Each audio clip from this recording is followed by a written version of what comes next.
Hey, what's up, guys? Drew here, thatanxietyguy.com. Check out the website. There's all kinds of good stuff there. Back in the car, because that's how I roll. Got to get more light. I want to address a question that gets asked of me all the time. It was in my inbox in Facebook this morning. It was asked last week and the weekend before, I believe, and I hear it all the time. It's worth making this video, spending a few minutes on it, because I think it's a common enough question and it's an expected question. And it would probably help people out. When I answer the question, you might think I'm a little bit crazy. You might get your feathers ruffled a little bit. You might raise your eyebrows. Just try and stick with me and follow my logic till the end of the video. I swear this will be short. And if you still think I'm crazy or you still disagree, by all means, let me know in the comments afterward. But just keep it clean because it's a family channel. So the question I get asked this morning, that I get asked all the time, is this.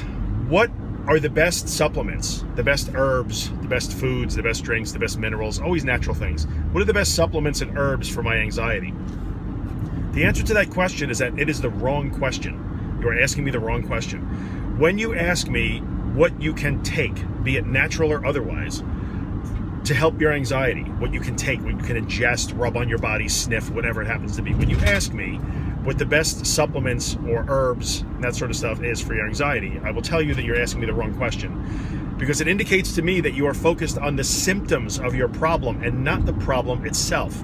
It's important to understand that a racing heart and shortness of breath and dizziness is not panic disorder.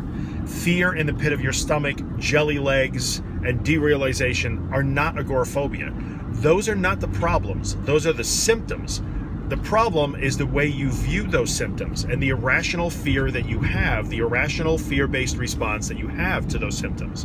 So when you are trying to treat the symptoms by making them go away, you're essentially playing whack-a-mole, because two things happen. Number one, another symptom will invariably pop up to take its place. So if you can solve the derealization issue by taking a flower of some kind, maybe something like that exists, I don't know. But if you can solve that particular problem by taking some sort of herb or mineral or vitamin or whatever it happens to be, then my experience shows that something else will pop up to take its place. Irrational fears will come out of the woodwork at you because you are still afraid of things happening to your body. You are still afraid of how you feel.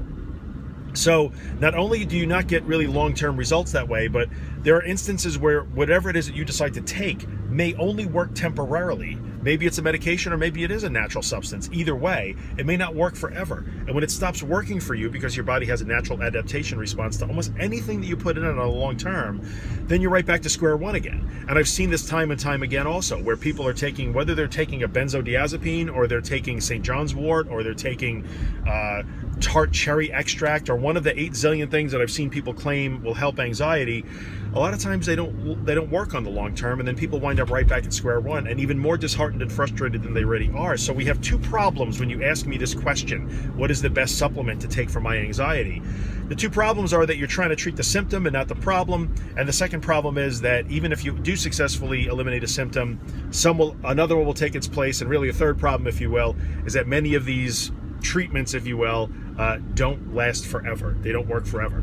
So instead of asking the question, what's the best herb or supplement or vitamin or food for my anxiety, ask different questions. You want to ask questions that will lead you down more constructive paths with long-lasting improvement.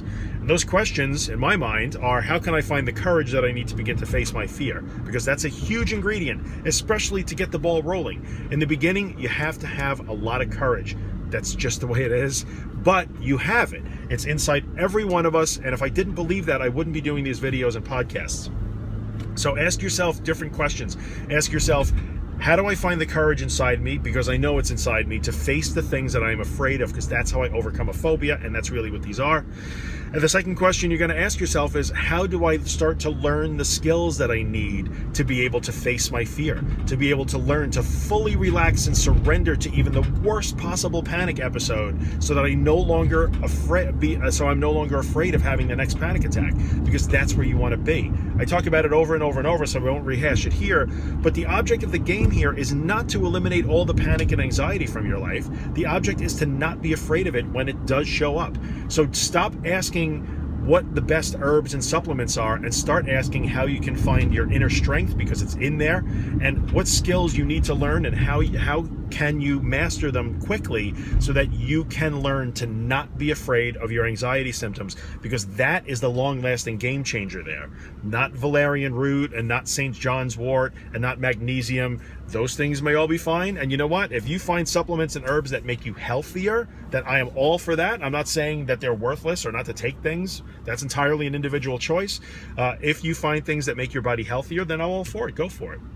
If they help you along the way, that's fine, go for it. But stop asking questions that indicate that you are trying to treat symptoms and that you're ignoring really what the root cause is that's driving the disorder, that's driving the modification of your lifestyle, that keeps you from going to the mall or to the school to pick up your kids or out to dinner with your spouse. That's what you need to be working on. The root cause of the things that are changing your lifestyle on you. All right, so I know that doesn't sound intuitive in some cases. A lot of people really hate it when I say this stuff. And I understand why. You may be suffering and you really just want it to all go away. I get that. I get that. I was there. But there are ways to make it go away that are better than others. And in my opinion, I believe very strongly that trying to find a magic pill or whatever, flower, root, chunk of tree, whatever it is, to swallow isn't really what's going to get you where you want to be. So start asking different questions. Stop asking that question. Start asking different questions in what I think are more constructive and long-lasting questions. All right, so I appreciate you guys stopping by. I know crappy quality, there's probably glare and everything. If you do have questions or comments or you disagree and you want to yell at me, go right ahead. If you're watching on YouTube, use the comment section. While you're at it, maybe like and subscribe, just saying. You can find me, if you're listening on my website, you can comment right on the website. We have, ways to add comments there. Or you can tweet at me at That Anxiety Guy on Twitter, or you can find me on Facebook, That Anxiety Guy, all one word. Whatever way it is. If you have questions, comments, you love it, you hate it, let me hear it all. I appreciate you guys stopping by. I will see you next time.